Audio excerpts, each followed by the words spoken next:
See everybody. Was it afternoon? It's still morning. Good morning. Good morning. I want to welcome you to the last of our season for the Mind, Body, Spirit series. And I want to just make a special recognition, and I think they're both out of the room, but Lisa Namazi and Susan Lucan have done so much to help for all of these throughout the 18-19 calendar year. They have shown up early. They set the food out. They make sure everything is set up the right way. They order the food. They help take it down. And I just wanted to recognize them. Is Lisa, is Susan back there?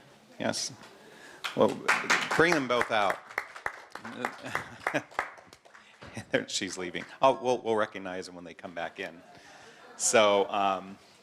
In any case, what I'd like to do now is I want to introduce the speaker, but just beforehand, I'm just kind of share an account. Now we can do this. So Lisa and Susan, let's thank them for their hard work. Yeah. So, before I introduce Felix, I just wanted to say that the idea of the opioid crisis is something I followed with a lot of professional curiosity, but it sort of dawned on me, and sometimes you have these strange realizations of like how or why things could become a problem.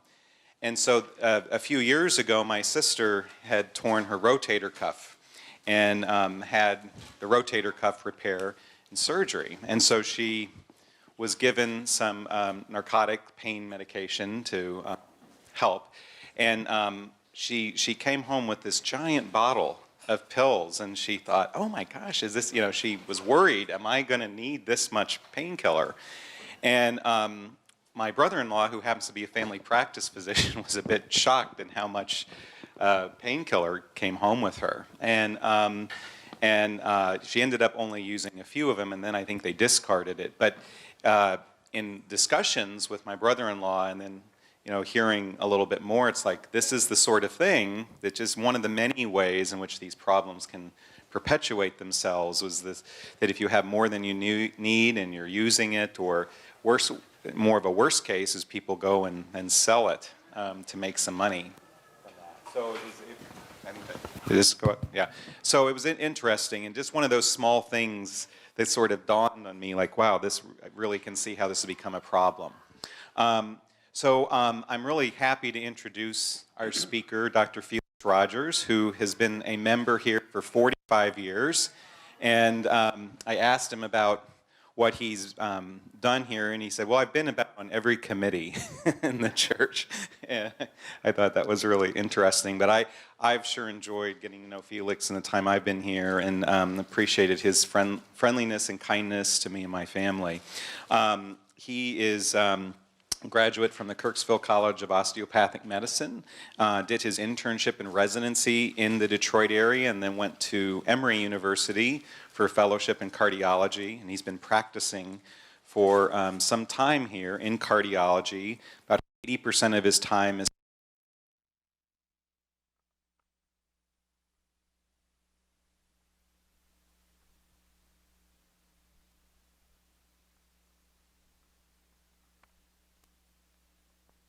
join me in welcoming him today. Thanks. Thank you. Now, is this right with the mic? You keep that one, and I can. Oh, let's see. Yeah, I am. At least it says it's working. Can you hear me? Okay. All right. So, thank you, Steve. That's very nice, and I appreciate your personal comments about what happened in your family. And I think this is one of those topics that probably everybody at some point in time has had a friend or a family member who's dealt with opioids and has had an experience with it. And I want to, let me just see if I can get this right here. I really want to acknowledge you and your committee, though, for this program you've put together. I don't think I've ever been involved in a project where somebody invites me in August to give a presentation at a church in April. So that's remarkable that you're so well organized. Now, let me see, this is not right. Let's try this. Yep. Okay. see if, you know. Is this a portable? Yeah. Oh, I it's can just portable. move this over. Yeah. All right. Yeah, okay. All right, thank you. This is good. Now, one of the things that have led to this being an opioid crisis is that it turns out many of the policies and many of the practices have been defined by people or entities that have clear-cut conflict of interest. So let me make clear about my conflict of interest here. I have none. I have no financial disclosures or nothing, no affiliations with any organizations. Not only that, I'm not even an expert on addiction medicine. I'm a cardiologist. But in the field of medicine, periodically we have situations that arise in which a problem becomes so important it takes on public health consequences. And at that point in time, every physician is expected to be involved. This happened in the early 1980s. Upstairs, I remember standing right by the outside the library there, and somebody came up to me and said, the presiding bishop is holding a meeting about the AIDS crisis. What do you think? Here, mild-mannered cardiologist. But that's when the AIDS crisis hit, and we've had similar things happen over the years, and every doctor needs to be a cancer specialist, a diabetes specialist, a hypertension specialist, and every one of us needs a working knowledge of addiction medicine. So that's how I justify my presentation to you today. Now, as a proud granddad, though, let's start with this picture. Can you see this? This is, it's entitled Artwork by Jack. This is my grandson, Jack. And Jack was just barely 5 years old when he did this. Now, I know that Father Bill could spin a 30-minute sermon on this artwork because it has multiple layers of complexity, including what looks like a Donald Trump haircut. Now, I don't know what a 5-year-old is doing in that regard, but here's my concern. Look at his signature. Can you see his signature here? It's what? J's backward and the C's backward. Yeah. Now, is that a cause for alarm? Not when you're 5. Not when you're 5. Well, why not?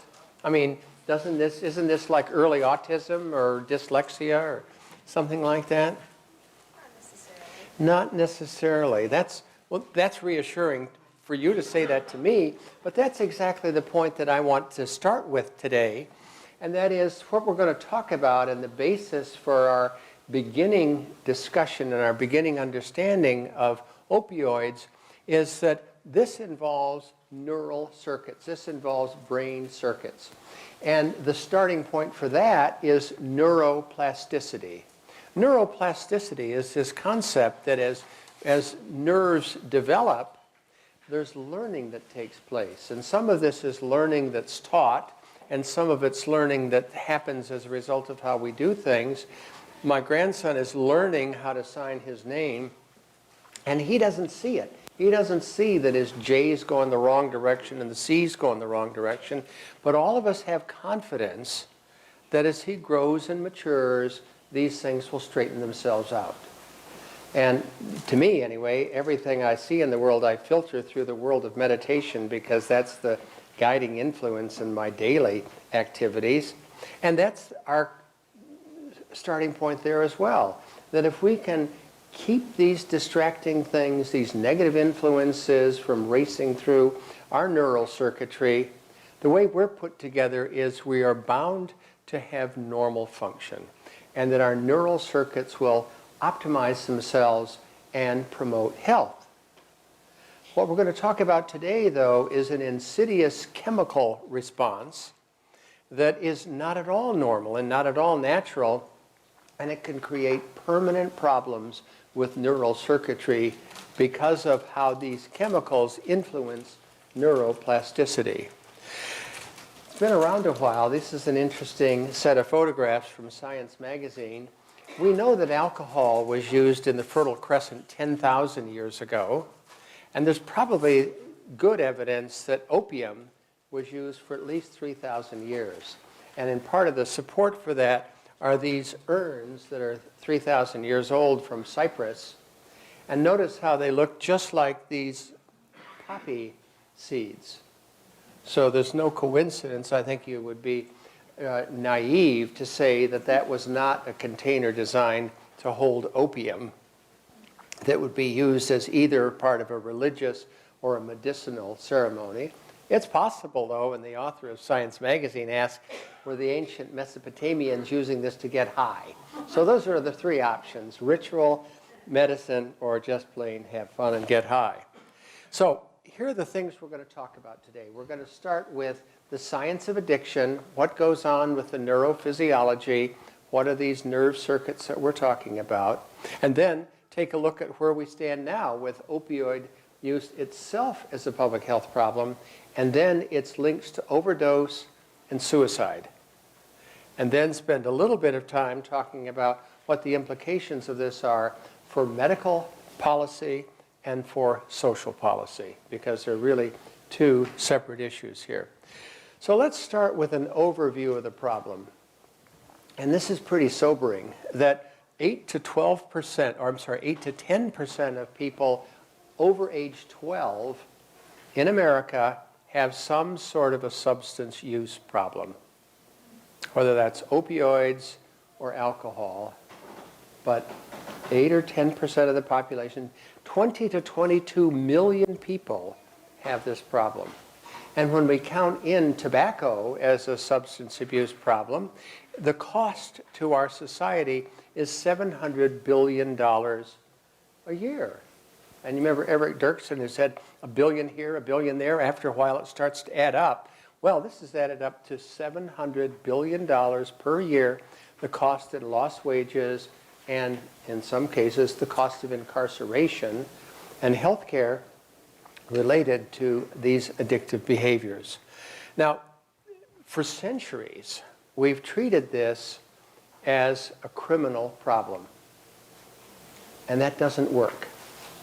So in terms of spoiler alert, I heard Father Bill say this at one time, just to let you know what my message is today, this is a sad story with an unhappy ending. Because America incarcerates a higher percentage of its population than any other country in the world. So just to get started on this topic, the whole idea of a punitive society whose first reaction to solving a problem is lock her up, that's not going to be a good starting point for something as complex as addiction. So this, I'm just warning you now, this is a sad story with an unhappy ending. So the neurobiology model, or the brain disease model of addiction, says that if we understand the pathophysiology, if we understand the healthcare aspects of what's going on with addiction, we can use that to guide policy development, and we can use that to guide medical treatment. Let's just take a few minutes to talk about these aspects of addiction. So there are three basic phases of the addiction process, and I'm going to show you a diagram of the brain in just a minute here. But these three phases are binge and intoxication, withdrawal and negative effect, and then preoccupation, that is, persistent seeking of drug and anticipation of reward. So the first step here, binge and intoxication. So these drugs work by having a powerful influence on reward centers in the brain. And any of us could take one of these compounds, one of these addictive medicines, and feel that immediate pleasurable response. Fortunately, only 10% of the people who use these substances will become addicted. Yes? Are the pleasure centers in the brain and the pain centers in the brain the same place? No, they're not, and that's why it's interesting. And, you know, I think the reason I was asked to speak on this was because a couple of years ago when Bill Danaher and I did a program on a book by Henry and Nouwen about pain and suffering. The issue is that we tend to get those two things put together, and they're not necessarily the same.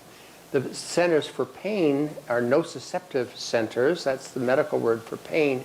And then the affective, the emotional centers are different. Now, sometimes they overlap. and so that a pain relieving center is also attached to the reward center for getting high. But for example, an anesthesiologist could give a medicine to relieve pain like a spinal block, an epidural block, no high involved at all, so that they can be separate. But what we're talking about here are opioids, addictive substances that do reach that emotional center along with the pain relief. But they don't have to be linked together. Yes? When you talk about addiction, Yes. would you put kleptomania and just overeating in that same class, only milder? Yeah, so there are lots of addictions, and binge eating is one. And people can become, an addiction is a behavior pattern that is undertaken initially because of a reward, and then becomes out of control because of these neural circuits that become entrained, and through neuroplasticity lead to these, they're called neuroadaptive changes that cause persistence of that behavior, which then may be very counterproductive. And binge eating is one of them. Nicotine use is another.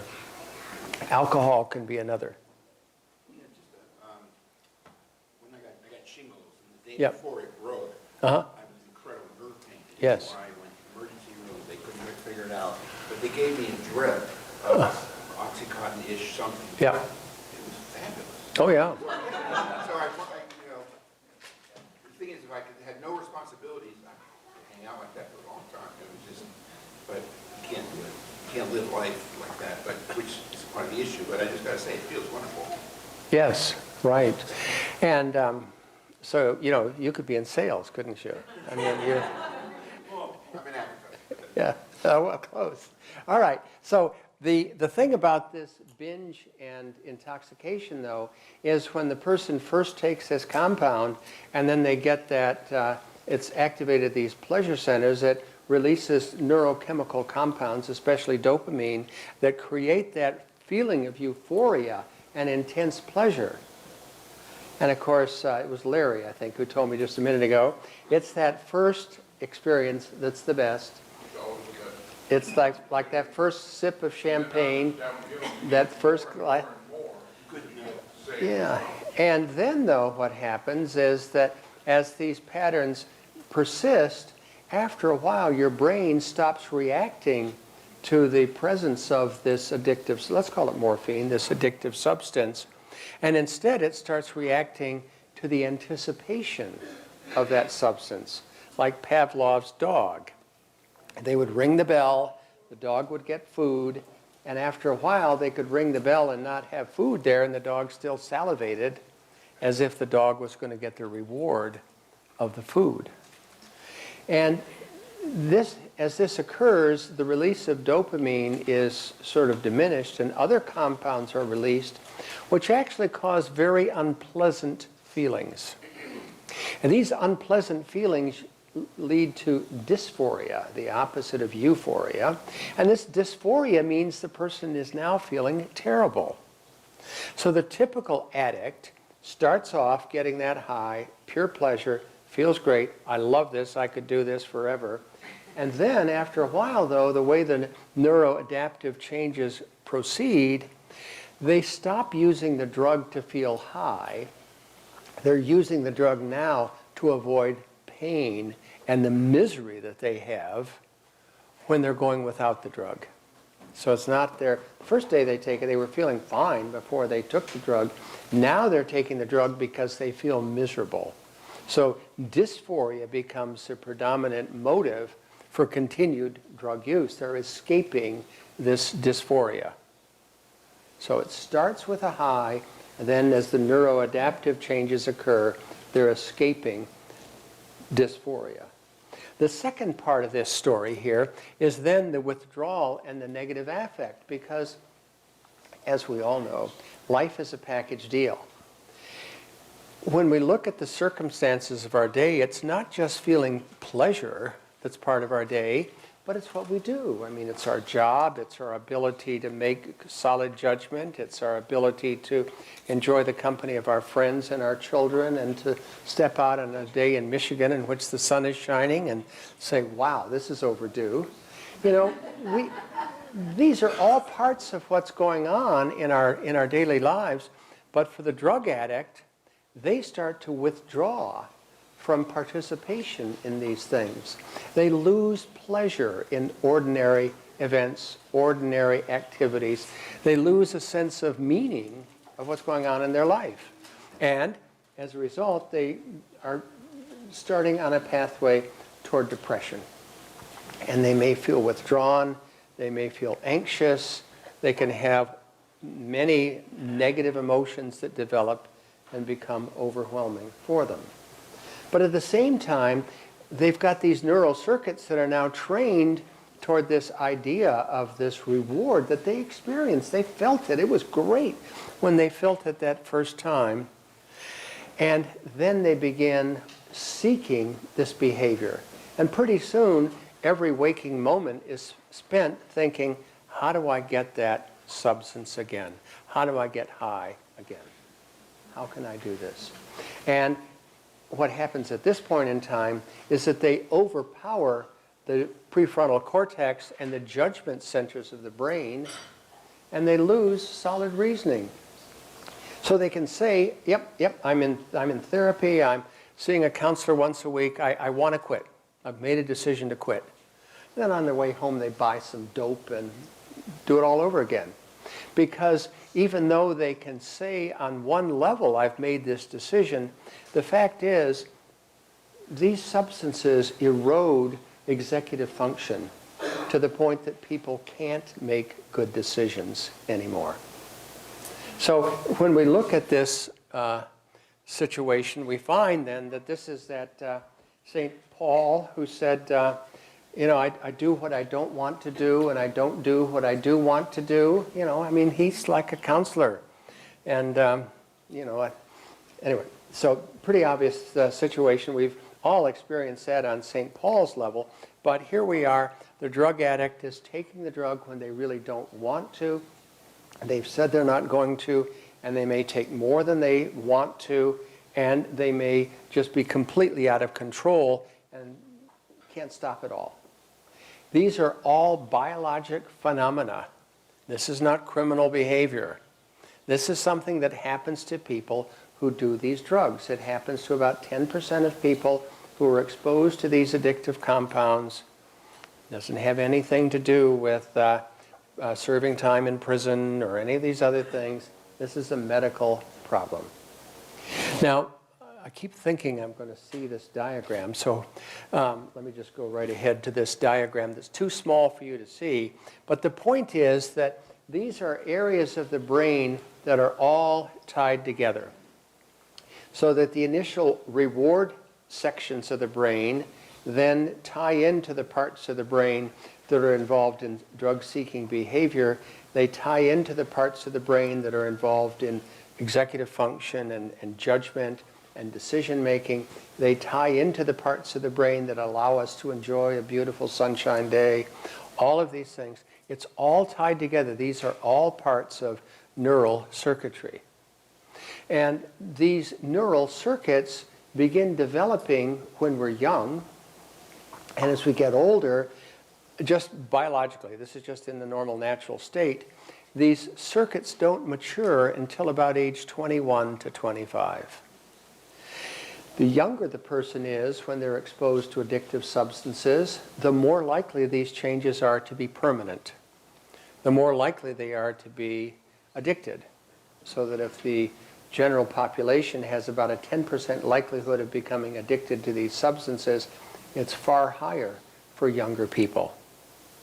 Well, I was talking with Shirley Green just before the meeting today, telling her about patients that I would see who started smoking cigarettes at age 10. And now I still see people who started smoking cigarettes at age 15 or 16. For those people, it's almost impossible for them to quit. Nicotine is a very serious addictive substance, and the younger the person is at the time they begin the more difficult it is for them to quit. And that's because of these components of neuroplasticity. And when we have an immature brain in the setting of addictive medicines, that's a serious bad combination. I forgot the most reassuring thing any speaker can do is put their watch right in front of them. Okay, so yeah, no, you need to have confidence that I will look at it. On the radio, you always hear, and even on TV, Juul. Yes. Where it's, okay, it's no longer cigarettes, but it's all nicotine. Right. What is this supposed to try to do? Yeah, so that's a hot button topic right now. And so these ideas of vaping. So they say it's not smoking, it's vaping. And they say it's very effective in helping people quit smoking cigarettes. Turns out there's no research evidence at all that's of any benefit. And unfortunately, these compounds have been around for such a short period of time, we don't have any research evidence showing the harm that they might create. It's just logical that they're bad. So we've got a new law that's pending nationwide about access to tobacco products. Somehow, these vaping companies have enough political clout, they were able to get an exemption from that law. Well, it hit the American Heart Association and it hit their email blast to people like me, and so I'm firing off emails to Gretchen Whitmer and my Congress people and everybody I can think of, because we're all trying to get back about this. It's one of those situations we sense we've got a very serious problem on our hands. It's completely unregulated, and there's no strong evidence either way to address this. But we just know that nicotine is nicotine. Mm-hmm. So, I'm sorry, yes, Sandra. How about marijuana? Does it also affect the pleasure? Marijuana does affect those things, and you know, there are people now who are using marijuana and then this derivative CBD oil and things like that for pain control. But I don't think there's a level of worry about it in terms of being an addictive substance, the way opioids are. The marijuana or the oil? I don't know anything about the oil. It's supposed to be completely non-addictive and not even have the pleasurable high, you know. Yes, Steve? I was just going to ask you, did you want questions in the middle Oh, of the presentation, or do you- they're coming, so I'll take them. I'll do anything, all right? Okay. Oh, I see, okay. So where do we stand at the moment? I told you I had a sad story with an unhappy ending. The United States represents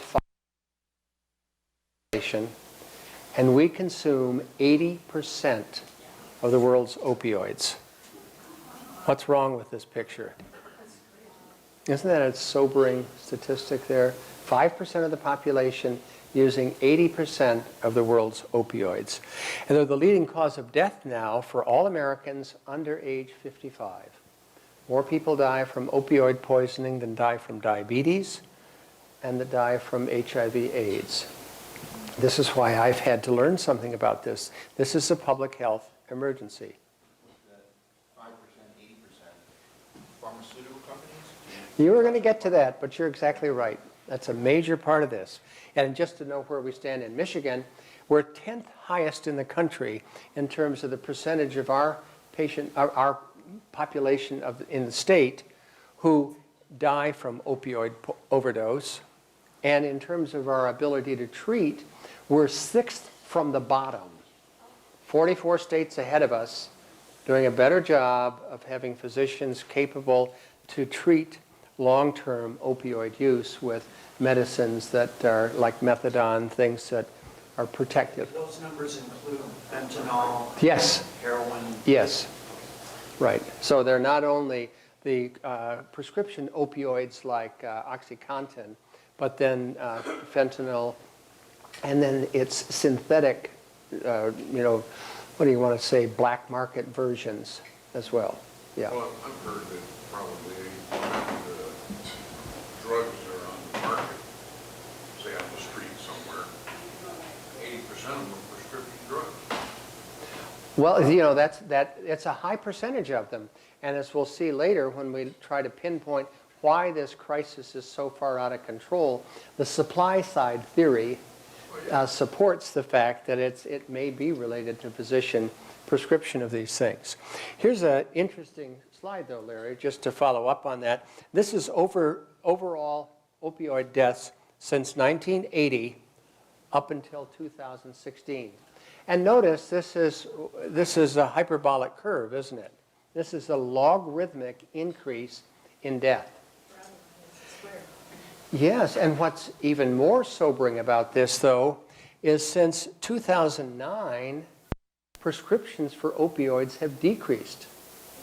So the mortality is continuing to rise at an exponential level, even though fewer prescriptions are being written.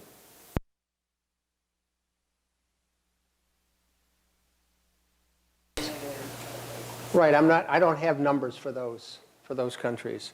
So here we are, we've got this epidemic with this peculiar characteristic. If we try to pinpoint it on doctors writing too many prescriptions, that's not the answer. And what is probably happening with these people is that they got addicted. Our policies in terms of treating addiction are sufficiently dysfunctional that they're going out on the street and they're buying drugs that are less expensive, like heroin, and buying drugs that are more powerful, like fentanyl, and they're overdosing on them.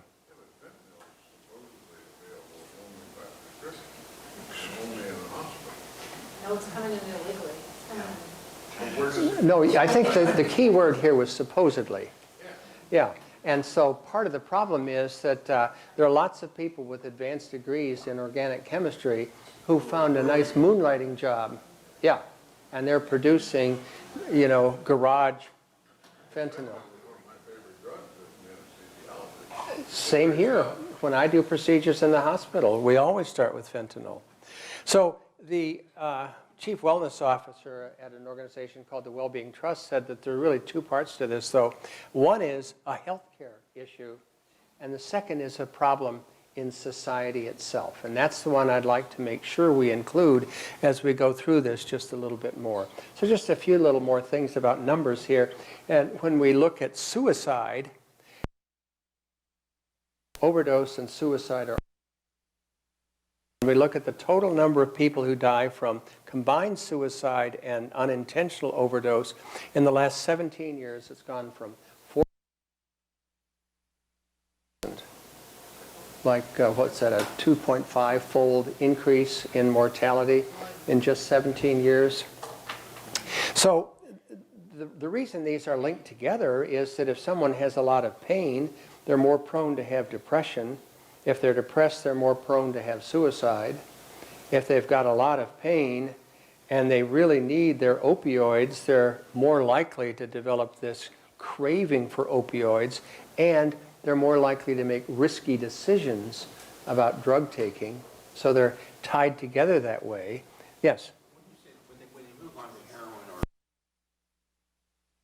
control the Yeah. they're It's trying to get rid of that dysphoria. They're so addicted at this point in time, they'll do anything, including drive from a nice posh suburb like this into the city to try to get these drugs. Yeah. All right. So these these problems with suicide, though, are particularly difficult because if somebody's found dead and their blood levels show they died of opioid overdose, was that an intentional overdose or was it an unintentional overdose? Only 1/3 of suicide victims leave a note, and even if a person happens to survive an overdose of opioids, you may not be able to count on what their recollection of the circumstances are. And we also know that there's medical examiner bias, that if an African American person is found dead of an overdose, it's more likely to be listed as a drug overdose, and a white person is more likely to be written off as suicide. For reasons of, this is the way we look at it. You know how all those people use drugs downtown, Highland Park. They use a lot of drugs down there, and they die because of that. So we have these things that are all tied together, and we've got medical drivers and we've got social drivers.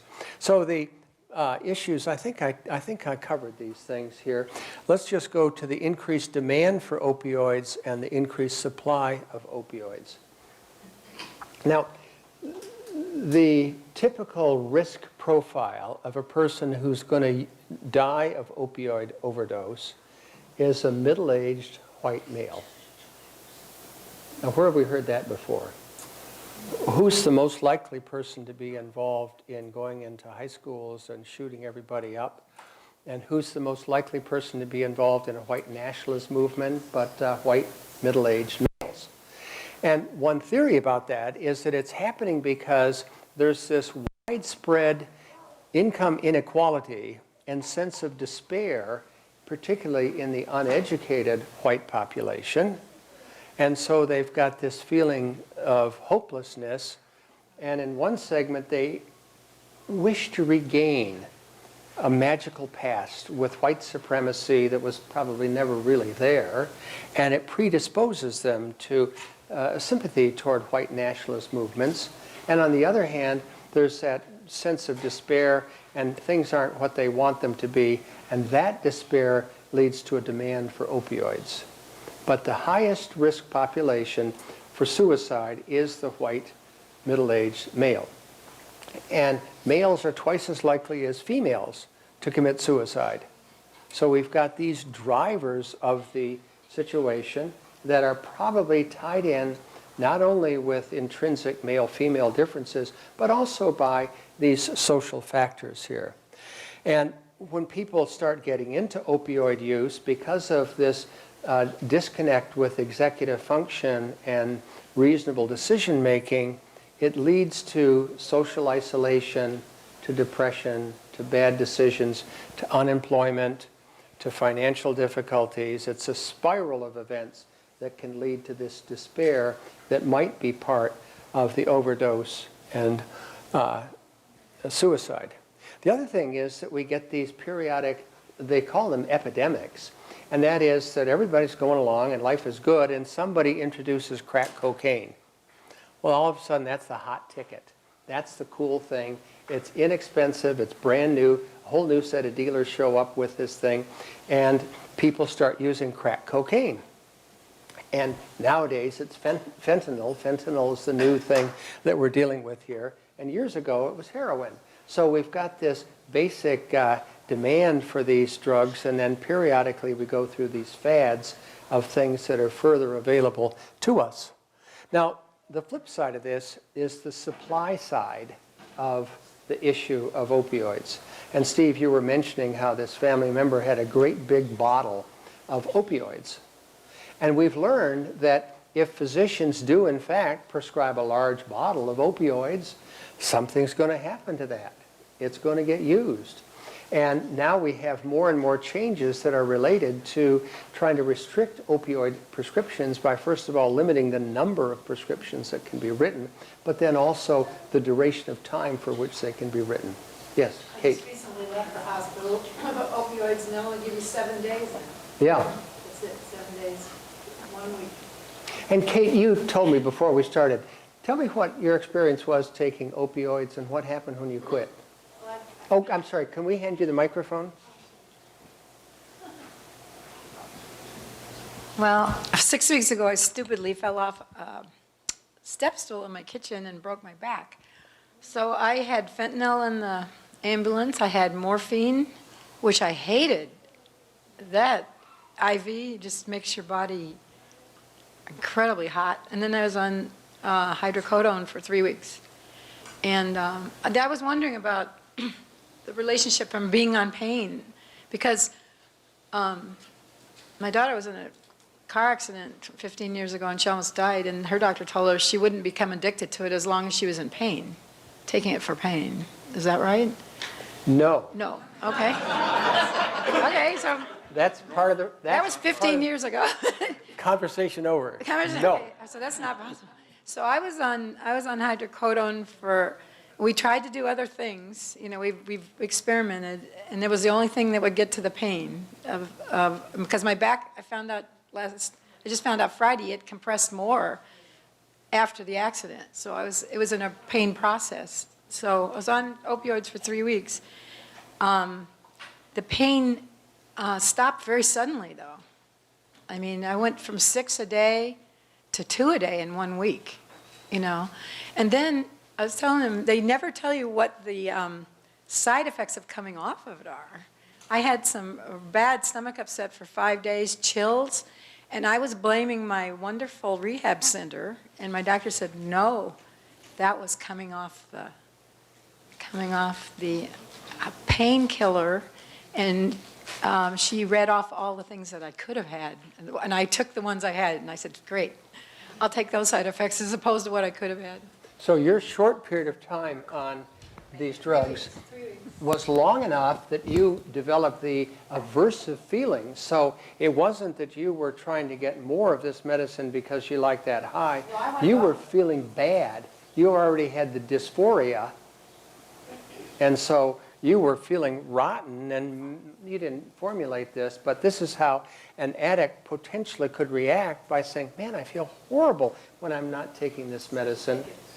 If I take it again, maybe that feeling will go away. So you're not taking it to get high. You're taking it to get rid of your misery. Oh, and I would say, too, I went off of it. I went down to 2, and I said, I'm not having breakthrough pain. You know, I'm not having pain at 8 and 9, and I'm going to go off of it. For 3 days, I could not think. I mean, I was talking to Larry. It stays in your body 2 to 4 days before you quit. Mm-hmm. You know, so you're fighting a lot of stuff. Yeah. All right. It stays in your hair for 90 days. So my doctor said, don't have a ticket. Yeah. All right. So let me just move on here to another topic here. So we've had a couple of people sort of wondering, you know, who are some of the players in this crisis, and how did this emerge here? Well, patients, physicians, rogue pharmacists, distributors, and manufacturers. That's the roster of the guilty parties here. And part of it involves this thing that I discussed a couple, 3 years ago with Bill on our book by Henry Nouwen about pain and suffering. And I quoted Rachel Naomi Riemann, who was talking to this mother, and she said, no, you just went and kissed that baby's, the toddler just skinned his knee, and you kissed it. And how's that going to help the pain? And she said, it's not going to help the pain. It's going to help the suffering. And, you know, we tend to forget this component of things here. And so many pain clinics set themselves up to treat pain, and they rely on opioids, and they don't address the suffering because that's much more complicated and more difficult to do. So the contributors to this problem include well-meaning physicians like me. 20 years ago, I was told that unless I attended an all-day seminar in pain relief, I would not have my state license renewed. And I was told that by a series of people who sponsored this conference. And in retrospect now, 20 years later, I wonder if that included Purdue Pharmaceuticals and some of these other major players that we know are just now out-and-out criminals. And there was no conflict of interest declaration or anything like that. I had to attend this, and the key take-home point was patients deserve to be relieved from their pain, and these medicines really are not addictive. And that started long before 20 years ago. Well, When okay. I first went into practice as a surgeon in Virginia in 1974, it was all over, not just medical press, but Yeah. the lay press. There were front page articles in the Washington Post and everywhere about how doctors were not properly treating the pain of their patients. Sure. And like, And when I came out of residency, we were trained to give very little in the way of pain medication post-operatively once a patient left the hospital. In the hospital, you know, okay, we were pretty liberal with it. By the time we went home, be careful about what you wrote, but everybody was just jumping on the bandwagon. Nobody should ever feel a twinge of pain ever. Mm-hmm. And that's part of what fed into all this. And we started seeing where I was practicing, these people going up and down the I-81 corridor and just randomly hitting doctors' offices and going in and complaining of back pain. yeah. Well, how do you decide whether the back pain is real or not? There's no real test for it. So they were getting prescriptions. Right, and so well-meaning physicians Yeah.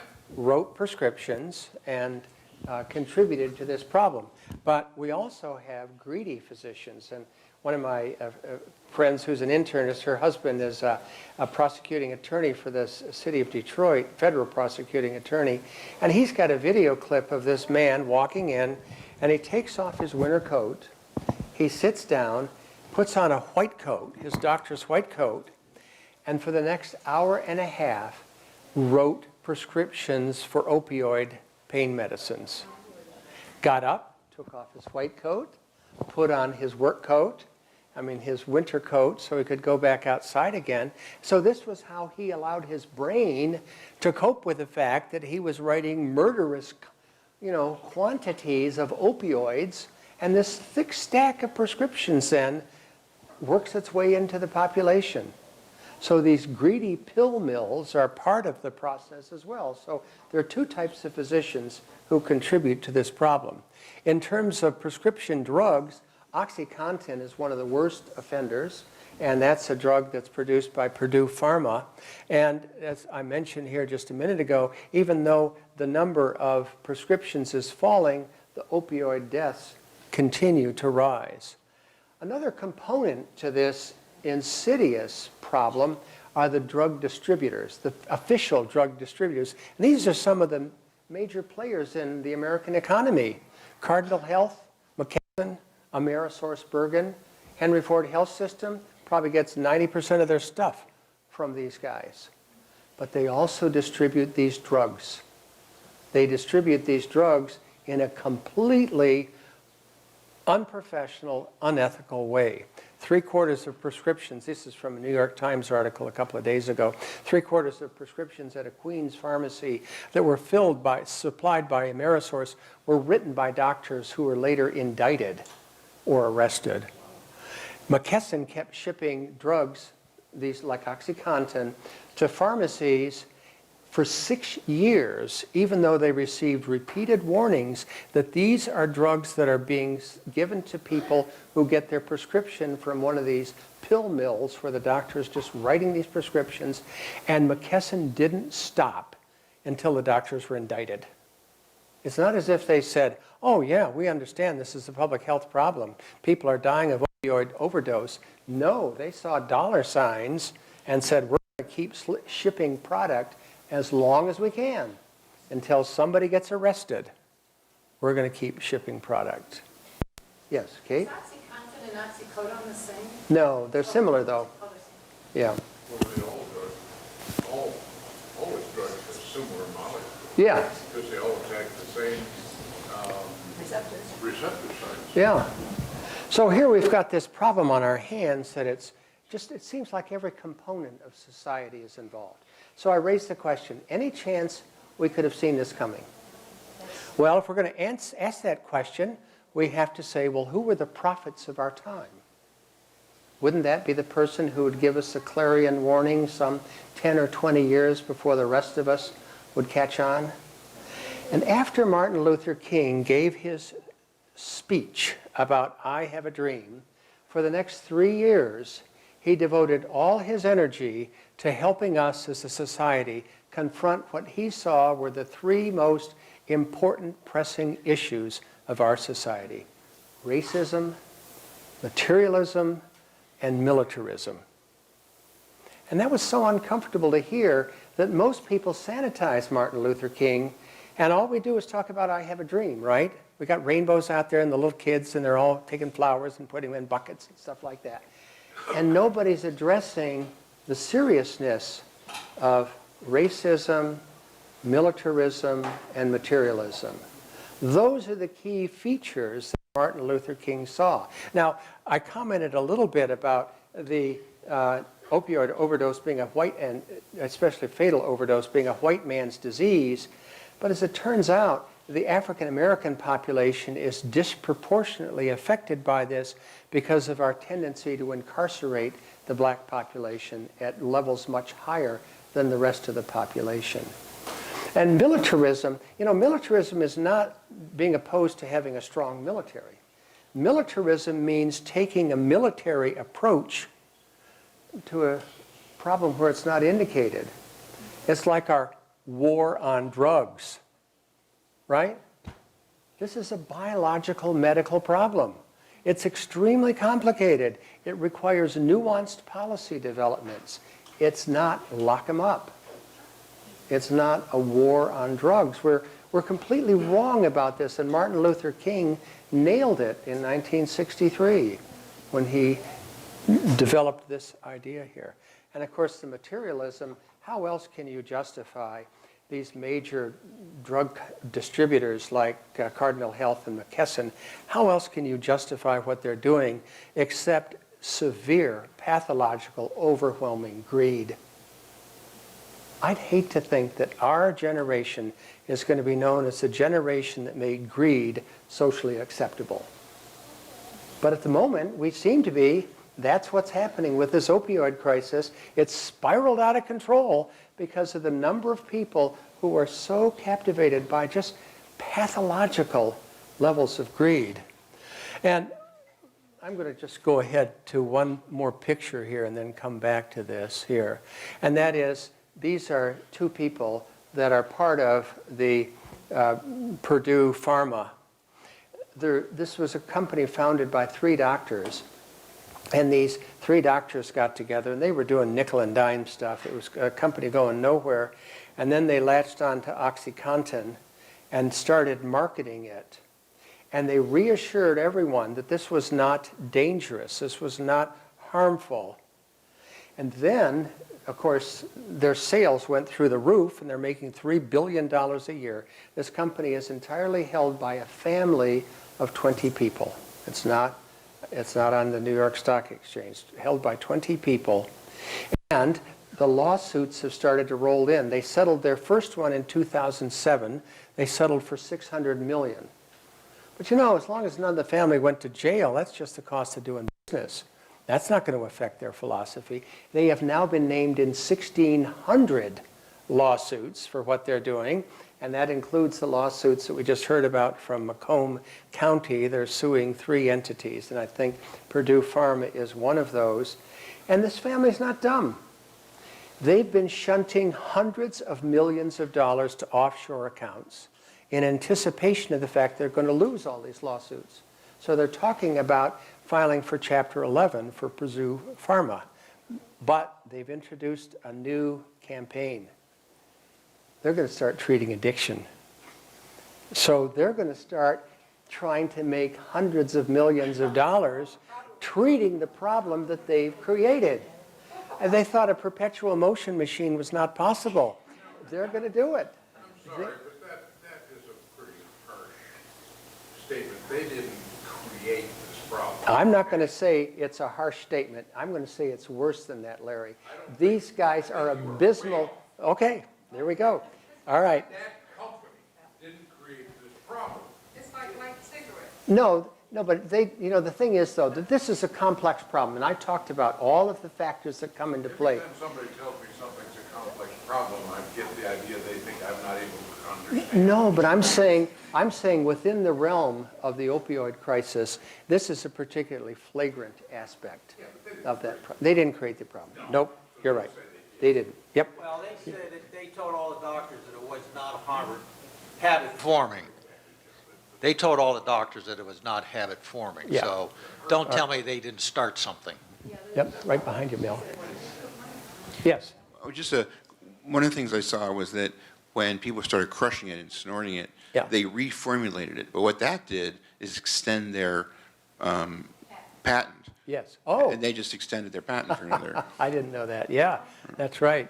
Okay, so let's just take a few more minutes and then close here, all right? So question about what we can do about this. On a professional level, professional counselors are going to work with people who are addicted to have behavioral interventions to help these people restore some balance in their life because they've gone through this addiction phase in which they've lost interest in normal, healthy things. So they want to help them restore balance, help them enhance the salience of natural, healthy events by social contact, by exercise.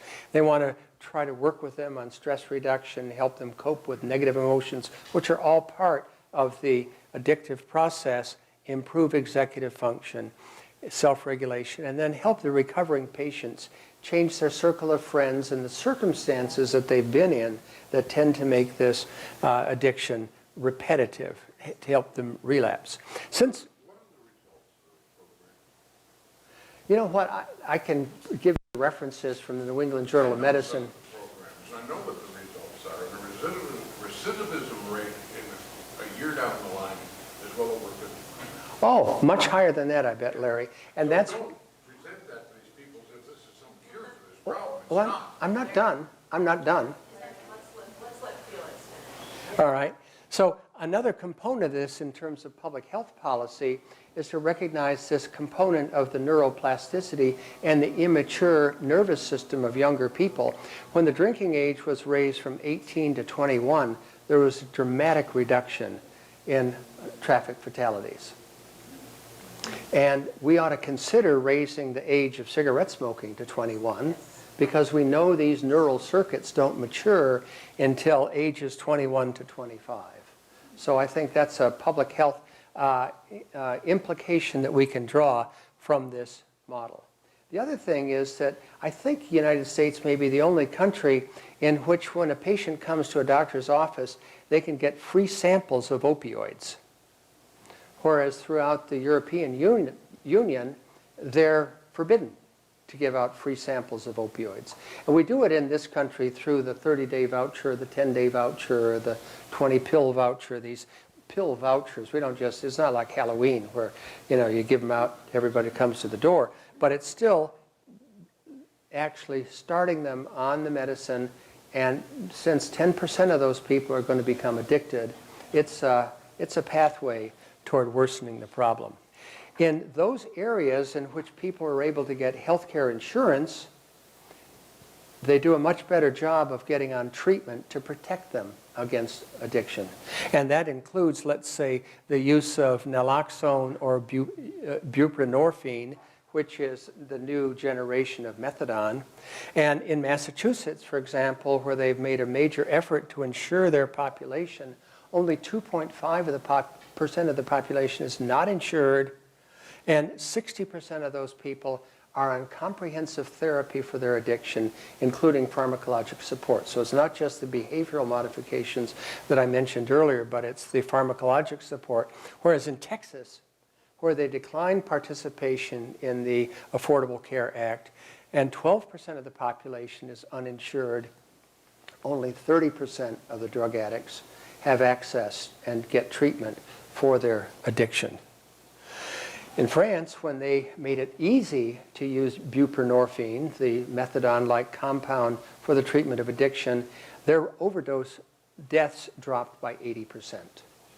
So there is substantial evidence that a pharmacologic approach to the management of addiction has major benefits. And countries have shown that by public policy change, they can make that happen. Now, here's some myths about this buprenorphine. One myth is that it's complicated to use. Well, my daughter practices addiction medicine in Baltimore. It's annoying to deal with the drug companies and their pre-authorization, but otherwise it's not difficult to use. One other myth is that it substitutes a narcotic-like medication for an addiction, so really it's just providing one addiction to replace another addiction. But no, that's not true. Buprenorphine does not have addictive qualities. It doesn't have that, the patient who's taking that doesn't have their life transformed by this medicine, that's all they can think about is getting their next dose. It doesn't destroy executive function. It doesn't cause negative emotions. It just blocks the effect of the dysphoria that's associated with the addiction process. And detoxification is effective. No, there is no research evidence at all that detox programs are effective for addiction. They may be effective for alcohol, but they're not effective for addiction. And when we think about this too, we've got things that we need to do as a society to realign healthcare prescription plans so that if a doctor wants to prescribe a medicine for diabetes, they have to get pre-authorization for certain medications. Okay, if they have to get pre-authorization to manage the addiction medicines, it shouldn't be any more difficult than getting pre-authorization for diabetes. The other problem is incarceration. When people go to jail, they can't get buprenorphine. So here we've got somebody who's got a disease process that's medically understandable, and we know what's going on, and we know that detox is not effective, yet in our jails it's not allowed to take the pharmacologic method, either methadone or buprenorphine, to relieve that addiction.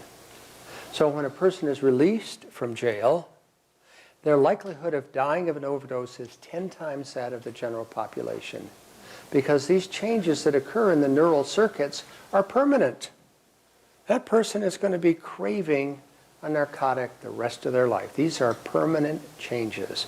And when they get out of jail, their likelihood of overdose is extremely high. So that's this slide here. So I've already done our worst criminals ever. And now I'd saved the last 3 slides in which I didn't write the answers in. I said, where do we go next? That is, the people in the room here. We're not involved in writing national policy or healthcare policy or anything like that. What do we do next?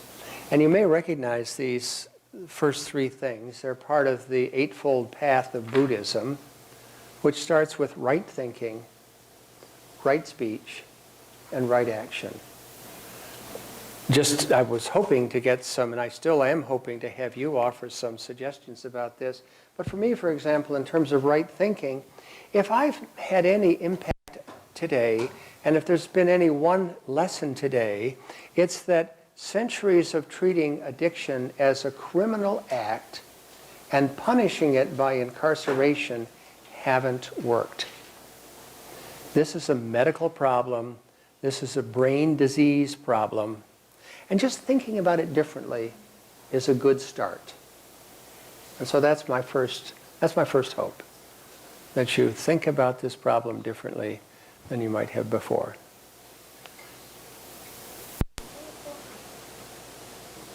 Anyone else have some other ideas about right thinking? They give those drugs to the people in jail. Because I've seen people come out of jail and they take the fentanyl and they're gone. Well, a lot of politicians are elected on a campaign of get tough on crime. And they're elected on a campaign of having zero tolerance for drug use. And they don't understand that buprenorphine is not an opioid. And so they put up with these policies that are completely irrational. How expensive is it, though? The buprenorphine? Yeah. I don't know. It's expensive enough you need pre-authorization. It's not a $4 generic. And so you're right, but it probably contributes to the cost of a prisoner. You know, and you know we have like roughly 10 million people in jail per year in America. 10 years ago, it cost $33,000 a year Mm-hmm. to incarcerate. Yeah. Mm-hmm. It's probably twice that now. Well, it may not be twice that because we've shipped it out to the lowest bidder with for-profit companies, but it's still very, very expensive. And that's why we need to ask the question, is this the best use of our money? Should we be sending people to jail because they sold, 3 OxyContin pills to somebody else? Is that a good use of our money, to send them to jail for 6 to 12 months? The typical person charged with a crime like that pleads guilty rather than try to fight it in court.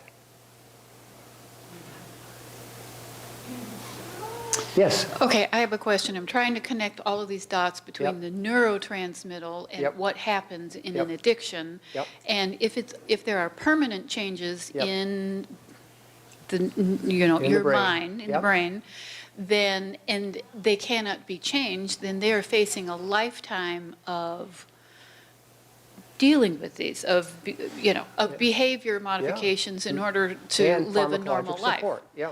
Okay, so, but, and I'm thinking, you've said that people are incarcerated because of addictions, but it's not usually because of the addiction. So, they are incarcerated because they steal something or Right, whatever to get the exactly. drug. Yep, So then do that's we true. have separate prison systems and procedural Right. processes for incarceration Yeah. based on what they do? Because Right. you are incarcerated, you're put on a track Right. for whatever you are, and the prosecutor who decides, yes, I'm going to get tough on crime. No, But you're exactly right. When there a has to be violent act something. happens, let's say in the city of Detroit, 80% of the time, the victim is either drunk or high on drugs. 80% of the time, the perpetrator is either drunk or high on drugs. That's why when we think about the public health aspects of violence, we tend to misinterpret my risk of, for example, me going down to Highland Park and working every Monday in Highland Park at Focus Hope. My risk is actually quite low. I'm sober every day when I show up. So I'm doing my part to stay out of violence. Yeah. But so getting back to your point though, so that means we're taking somebody who's, let's say, 18, they commit some violent act and they're high on opioids and they go to prison. And this medical model says that they should be entitled to treatment for their opioid addiction just the same way a diabetic would still be allowed to get their diabetic management while they're in prison. And it's likely to be a lifetime treatment, just like the diabetic. That's a whole different prison model. It is, that's right.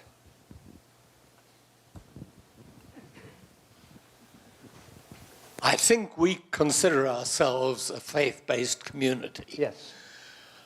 I was very disturbed about 6 weeks ago when a friend of mine who acknowledged that she's now addictive but is irreligious said, "You are religious. If I believed in a higher power, would it help me overcome my addiction? What should we as faith-based people be doing as our right thinking?" Right. I think we have to recognize that there is that benefit, that part of the problem with addiction is losing executive function, it's losing skills in judgment, it's losing interest in things in life that provide joy and happiness. And for a faith-based person, their religion provides a lot of those things. The problem is these chemicals are so powerful that for the majority of people who are addicted, that's not going to be enough. They're going to need, besides behavioral therapy, besides a warm, supportive environment, they're going to need to have these chemicals, buprenorphine, for example. Now, if churches were doing a better job, would fewer people start the addiction process? I would hope so, but that's, if parents were doing a better job, if school systems were doing a better job, if we had more healthy television, I don't know. This is why I put this up here. These are the questions as we move into this next phase. And Barry, you could reach the decision, I'm not a policy wonk, but I am somebody who enjoys a rich circle of friends.